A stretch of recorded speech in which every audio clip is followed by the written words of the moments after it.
naniniwala sa matatamis na salita ng mga Amerikano. Walang puwang ang bulag sa gabinete na ito.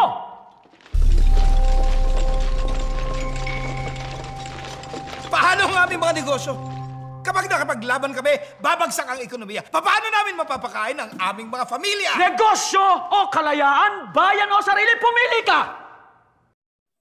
Magandang araw po sa inyo lahat. Welcome po sa panibagong reaction video dito sa Makapili TV. Ngayon ito, ang pagkikwentuhan natin, itong iginawad na verdict ng korte kila Franz Castro, tsaka dito kay Satoru Campo, tsaka yung 11 kasama nila. So guilty yung hatlo sa kanila doon sa kasong child abuse na isinampa sa kanila ng mga katutubong lumad. So ito nangyari to 5 years ago pa. So ito yung nirescue daw nila yung mga minor, pero hindi sila pinaniwalaan ng korte. So yan ang pag-uusapan natin ngayon. So kung di ka pa nakasubscribe sa Makapili TV, baka pwede naman pakipindot yung subscribe button. At the same time, paliketan ng video. Wala namang bayad dyan. Kaya pindot na. So ito, panoorin po natin itong balitang to. Guilty ang hatol kina ACT Teachers Party List Representative Franz Castro at dating Bayan Muna Representative Satoru Campo para sa kasong child abuse. Si Castro naging emosyonal nang malaman ang desisyon ng korte pero lalaban. Siyempre magiging emosyonal, hindi pabor sa kanya eh. Siyempre iisipin na naman nitong mga to, kumbaga meron na namang kinikilingan ng ating batas. So, ganyan naman lagi yung mga yung mga script na mga yan. Kapag hindi, sa bagay, kahit naman sino, usually ganun talaga yung nagiging reaction. Na pag hindi pumabor sa kanila yung hustisya, nagkakaroon sila ng kakaibang impression. Tulad nito ni Franz Castro at ni Satoru Campo. Pero, alam naman natin pagdating sa kanila, yung hustisya talagang hindi kumbaga lagi sa kanilang gusto nila laging pabor sa kanila. Kung hindi pa pabor sa kanila, aakusahan nila yung gobyerno, naginigipit lang sila. 'Di ba? So tuloy. Daw siya. Nasa frontline ng balitang 'yan si Marian Enriquez.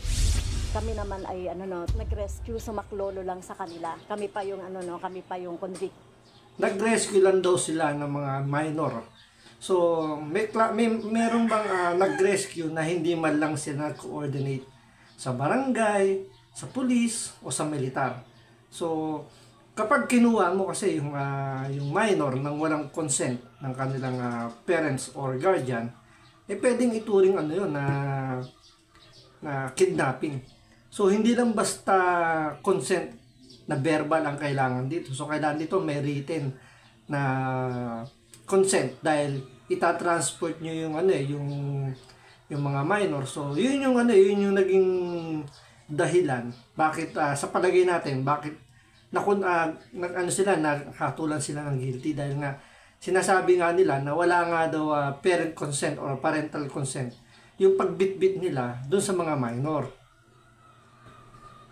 At kami yung mapaparusahan. Nanindigan si ACT Teachers Party List Representative Franz Castro na wala silang ginawang masama ni dating Bayan Muna Representative Satoru Campo. Kasunod yan ng hatol na guilty sa kanila ng Tagum City Regional Trial Court Branch 2 para sa kasong child abuse. Hindi naiwasan ni Castro ang maging emosyonal sa desisyon. As teacher, ang naging trabaho ko naman talaga ay pangalagaan yung kapakanan ng mga as teacher. So, teacher pala siya. Pero hindi niya alam na mayroon palang batas na kailangan na magbitbit ng parental consent or ng parents consent kapag itatransport nyo yung mga minor. So, nagkataon na congresswoman ka, tapos teacher ka pa, hindi mo alam na kailangan pala ng consent sa mga ganyang bagay.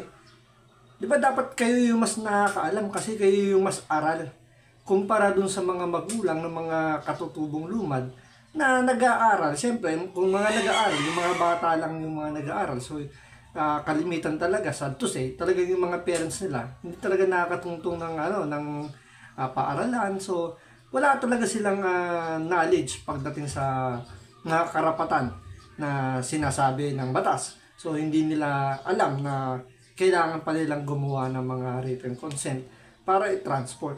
So, dapat kayo yung mas nakakaalam dahil teacher ka pa man din, sabi mo. Siyempre, tapos congresswoman pa kayo. So dapat nasa inyo yung yung pag-i-initiate na kausapin yung mga magulang ng mga katutubo na kailangan nyo silang i-transport. Kailangan nyo silang i-rescue. Di ba? At the same time, bakit hindi man lang kayo nag-coordinate sa barangay, sa police, o sa militar? Siyempre, alam naman natin bakit sila magko-coordinate doon. Dahil siguro, meron silang ibang intention. Kasi nga maraming aligasyon yung sinasabi nga, di ba? Na ito naman, talagang open secret naman daw talaga to na may mga pangyayari na binibit-bit daw talaga itong mga katutubo natin na dinadala daw sa bundok para maging NPA fighters. So, siguro lang, kaya siguro hindi sila nakipag-coordinate at yun yung nakita ng korte na may intention. Kaya nabigyan ng probable cause yung ikinaso sa kanila. Tandaan nyo, hindi lang child abuse yung ikinaso dito sa mga to. Kasama rito yung human trafficking tsaka kidnapping. So, maswerte nga lang ibinaba. Mabait pa nga sa kanila yung korte. Ibinaba yung kaso sa child abuse. Kasi kung ang isinampa yung trafficking tsaka yung child kidnapping, malamang reclusion perpetua yung ibigay dito sa mga to. Dahil nga ibinaba yung kaso, siyempre hindi natin alam kung ano yung reason dyan ng korte. Pero anyway, yan na, may verdict na talaga, is guilty. Ibinaba lang sa child abuse, which is yung ngayon sa 7610, yung child abuse law. So, yung batas na yan, mga congressman din yung although hindi sila yung author, pero dinideliberate naman yan sa kongreso. So, nalalaman nila yan. So, bakit hindi nila alam na kapag magta-transport sila ng mga minor, kailangan nilang kumuha ng consent? Or sinadya ba nila na hindi sila kumuha dahil baka nga iba yung kanilang intensyon, or hindi sila hindi sila tiwala sa pamahalaan natin, sa barangay natin, sa mga kapulisan? Bakit nag-party list pa kayo sa kongreso, which is part yan ng gobyerno, kung hindi pala kayo nagtitiwala sa kapulisan, sa kasundaluhan natin? So, hindi nyo may aalis din sa ibang tao na ang iniisip talaga, baka nga dalhin nyo sa bundok ng mga minor at gawin yung NPA fighters. Kasi nga, di ba, may mga allegation na sinasabi, kumukuha nga sila ng mga katutubo, ng mga kabataan dito sa Metro Manila, and dinadala sa mga malalayong bundok, doon tinitrain para maging NPA. So, hindi natin pwedeng sabihin, o kahit sabihin yung i-deny nyo yung gano'n nangyayari, mayroong mga nakukuhang ebidensya, may mga patunay na totoong nangyayari yun. Estudyante, at syempre yung pagbibigay ng knowledge, at ganitong kaso pa yung ikakaso sa akin, yung child abuse. Kaya parang masama yung loob sa ganitong desisyon ng judge. Nag-ugat ang kaso sa Solidarity Mission sa Salugpongan School sa Talaingod, Davao del Norte noong November 2018, kung saan inimbitahan sina Castro at Ocampo. Tumawag daw sa kanilang mga guro ng Lumad School para magpasaklolo dahil hinaharas umano sila ng mga alamara o paramilitary group sa lugar. So, yun, base sa sa pagtatanong-tanong natin, yung alamara group na sinasabi na paramilitary, hindi sila part ng government. So, parang itong mga private army or parang mga private group na nangaras daw di umano dito sa mga katutubo. So, ang tanong dito, kung merong ganun talagang nangyayari, bakit hindi nyo nire-report sa government? Let's say, sabihin natin, part ng government yung alamara, sinasabi nila. Kasi may mga ganung aligasyon din sila na posible raw na part din daw ng government tools yung alamara na yan. O bakit hindi sila di ba? Hindi sila humingi ng rescue or hindi sila nakipag-coordinate. Considering mga congresswoman na sila, nasa congress na silang dalawa. Di ba? Hindi sila nagpatawag ng congress hearing para ma-address yung problema ng mga katutubo tungkol sa pangaras daw di umano para daw makapag-rescue sila. So, hinaharas daw, tumawag daw yung mga teacher ng lumad. So, bakit sila kagad yung in-inform ng mga teacher? Dapat, di ba, i-inform nyo muna yung mga parents. Di ba, sabihin natin yung mga teacher, yung intention talaga nila is ipa-rescue yung mga bata. Di ba, dapat i-inform muna nila yung mga parents kung papayag na ipasama doon sa mga magta-transport. Di ba? Yun muna yung una eh. So, bakit binaypass yung mga parents? Dahil siguro iniisip nila, yung mga parents ng mga katutubo, walang alam sa kanilang karapatan. So, sinamantala. So, ibinaypass nila yun, kumunik kagad sila dito sa mga sinasabi nilang mga makakaliwang party list. So, yun nga, nag-conduct sila ng rescue operation daw, na eventually is nahuli. So, base doon naman kasi sa Republic Act, hindi, hanggat walang consent kasi ng parents or ng guardian, bawal i-transport yung mga minor kung saan nila gustong dalhin. So, yun dun sila nadali. Biruin nyo, galing sila sa kongreso, naturingan pang teacher, hindi nila alam na may ganun palang batas na dapat sila yung mas nakakaalam. So, dapat mas sila yung nagbibigay ng proteksyon doon sa mga katutubo, especially sa mga magulang, na hindi alam yung kanilang karapatan. Sila mismo yung nananamantala doon sa karapatan na hindi alam ng mga katutubo.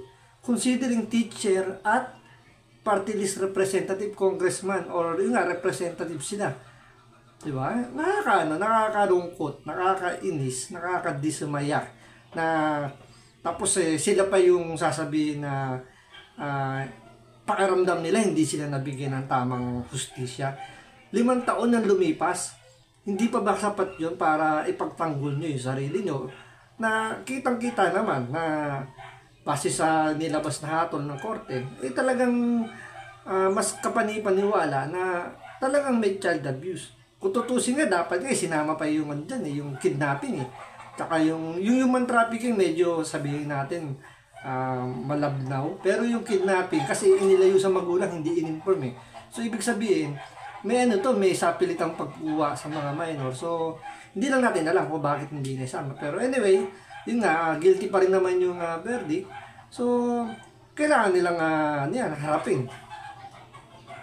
Dito na inakusahan ng grupo ni Castro na tumangay umano sa 14 na estudyanteng lumad sa naturang misyon. Wala raw kasulatan na pumayag ang mga magulang ng mga estudyante nang sumama kina Castro at Ocampo. Sa parehong taon, inaresto sina Castro at Ocampo pero nakalaya sila matapos magpiyansa. Giit nila, hindi nila dinukot ang mga bata, kundi sinagip nila ang mga ito. At any rate, we deny all of the allegations. Yung existing bail bonds namin dun sa kaso ay tinuring at tinanggap ng korte na applicable sa period ng appeal.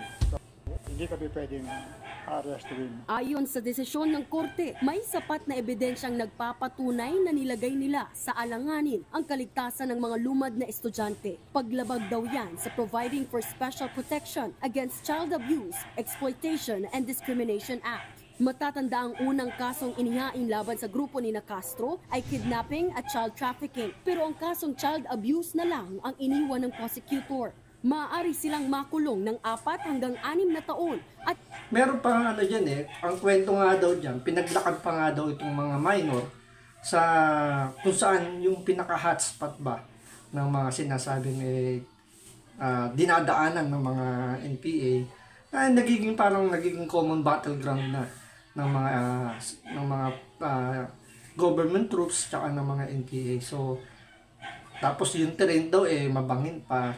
So may mga madamo, mga ganun ba. So yun yung isa sa mga tiningnan din daw ng korte dahil nga iniligay nila sa sa kapamahakan yung mga kabataan dahil what if nga naman natuklaw ng ahas diyan dahil nga yung dinaanan nila masukal and then bangin pa kung nalaglag doon. At the same time, yun nga, common battleground daw yan ng mga NPA tsaka ng government troops. Paano kung napagkama lang mga NPA? So, nagkaroon ng enkwentro. Malamang sa malamang, naipit pa yung, yung mga kasundaluhan natin na syempre, hindi naman nila alam na, ayun, mga minor pala. Syempre, hindi naman yan yung, sabihin natin, harap-harapang yung face-to-face battle. Hindi, syempre may mga distansya, hindi mo naman hindi mo mamumukhaan kagad kung minor ba yan o hindi. Malalaman mo na lang yan kapag diba? Pag tapos na yung bakbakan. So, doon pa lang, pumasok sila doon sa child abuse. Yung nga lang, maswerte pa rin sila, ibinaba yung kaso. Diba? Kung tutusin, dapat nga, may part pa rin nga dapat ng kidnapping doon eh. Kasi nga, wala nga ng consent eh. Although, kasi pag kidnapping, siguro, kailangan may force, diba? May force na binitbit mo yung mga bata. Pero syempre, mga minor yan eh. Malay ba naman natin kung anong nangyari along the way habang tinatransfer nila from the school papunta dun sa sasakyan. So, hindi natin alam. Pero yun nga, child abuse lang. So, mabait pa rin sa kanila yung korte. Pero umiiyak-iyak pa rin sila na bakit daw sila hinatulang guilty, nag-rescue lang daw sila dyan. Eh syempre, titingnan din dyan ng korte, asan yung coordination nyo kung talagang nag-rescue kayo? Allowed ba kayo yung mag-rescue ng ganong kalayo? Since nga yung area, sinasabi nga nila na talagang madalas may nangyayari encounter doon, dapat humingi kayo ng coordination. Yun, diba? Siguro yun yung tinignan ng korte dyan. Dapat humingi kayo ng coordination na mag-rescue kayo. Pero yun nga, inilagay kasi nila yung nagmagaling ba? Pinakamadaling salita, nagmagaling. So, sila yung nag-rescue. O ay nangyari, ang ending, guilty. Kasi nga, andun pa rin yung paniniwala ng, although wala pang, kumbaga wala pang hatol dyan yung korte. Wala naman na isasampang kaso siguro.